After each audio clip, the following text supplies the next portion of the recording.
Well, last Sunday in the morning sermon, I was taking 1 John chapter 2, verses 15 through 17 as my morning sermon text. And it's a well-known passage of Scripture. Do not love the world, nor the things in the world, for the love of the world and the love for the things in the world are not from the Father. That's not from the Father, but it's from the world. And he describes what a love for the world looks like. The lust of the flesh, the lust of the eyes, the boastful pride of life. These things are not from the Father, they're from the world. And in verse 17 he says, the world is passing away, but he who does the will of God abides forever. Now, this text is in a section in 1 John 2 where Christians are being challenged and exhorted and admonished by John, by the Lord, through John, to be obedient, to show with our lives that we love the Lord. And not just to say we're Christians, but show that we're Christians by the way we live. And this particular section, verses 15, 16, and 17 of chapter 2, exhorts us to be different from the world. Now, this word world here does not mean the earth, nor does it mean people of the world. But really it has to do with a worldly mindset, a worldly perspective. Actually, it could be defined as anything in this world, in the minds and hearts of people, that's rebellious against God and disobedient to God's will. That is worldliness. And it's all around us. It's in our ideas, it's in our culture, it's in our customs, it's in our traditions, it's how people think, it's their perspectives on life.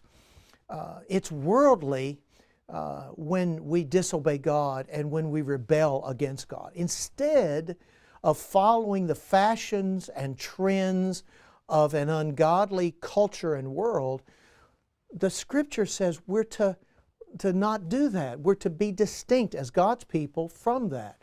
Now that means we cannot saddle up to it and we can't cultivate a close friendship with the world. We have to be distinctive from the world. And the church and Christians, we need to remember that it's God's call on our lives to be godly, to follow after the Lord, to seek after His will, to follow Jesus, to be disciples of Christ, which will make us very different from the world. Now, Jesus says in the Gospels, there are only two ways, two roads in life. There's a broad road, there's a wide road with a large gate, and there are a lot of people that go on that road. That's the way of destruction. But the way of life is a very narrow path with a small gate, but it leads to life everlasting. If you're going to be a Christian, live like a Christian. And in living like a Christian, we're to follow Jesus Christ and not the way the world thinks about things. We must listen to God in His Word, the Bible, and follow after Him. And here's the final idea. The world, according to this text, is passing away. Right now, this world and all of its fashions and trends and viewpoints and ethics and immorality is passing away. But if we do the will of God, we will abide forever. That's the promise that God gives to us. If you'll walk with Christ, live for Christ, follow Christ, obey Christ, your life will count not only for time, but for all eternity. If you want to hear the whole sermon, you can go to fbcfenton.com and you can access the sermon from last Sunday there. God bless you. I pray for both of us, you and for me, that we'll walk with Jesus this week and we'll seek to be intentionally obedient to Him. We'll see you next time on Morning Afterglow.